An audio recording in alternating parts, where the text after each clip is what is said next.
Every school kid learns all men are created equal. Okay, men and women. But we don't end up equal. In fact, these days we're living in a world of contrast and conflict. Well, now one photographer has traveled the country, taking pictures of average Americans and making connections that most of us would never have seen. His name is Mark Laida, and his work is on display at the Fahey Klein Gallery in Los Angeles. My name is Mark Laida. I'm a photographer.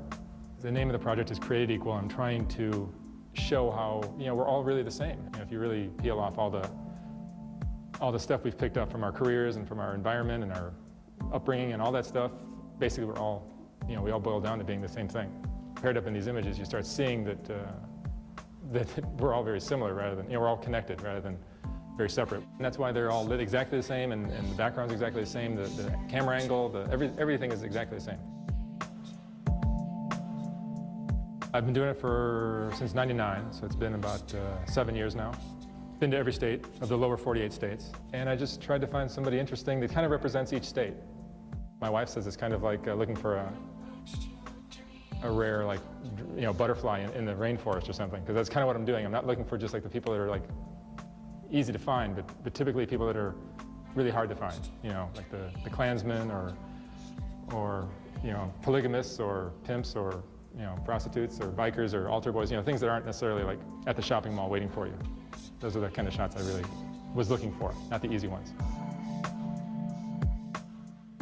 We've taken the exact same equipment everywhere, and we've set up in coal mines or auto garages, restaurants, people's backyards, you name it.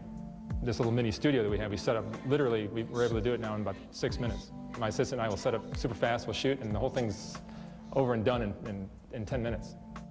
We're definitely not styling anybody.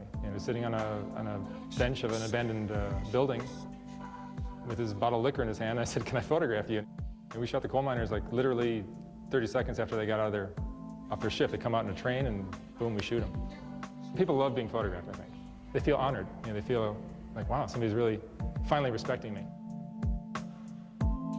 They're not all the exact same formula. Some of them are very simple and basic, and the connections that are made between the two are very superficial. Like here's a picture of a woman in a beauty shop with curlers and a man with his jerry curlers in his hair. And that's as basic as the connection is. And it's so, it's just simple and cute, whereas some are very heavy, and I like just the outrageousness of a white supremacist with a black Baptist churchgoer. I mean, that's outrageous, or the pedophile with a little trick-or-treater girl. You can almost somewhat mix them up and pair them differently, and they still kind of work, The concept is people are people, and if that's true, then you can almost take anybody with anybody and they'll all work. So this isn't stuff that's made up and isn't existing. I didn't create these things that don't really exist. They're all here in the United States.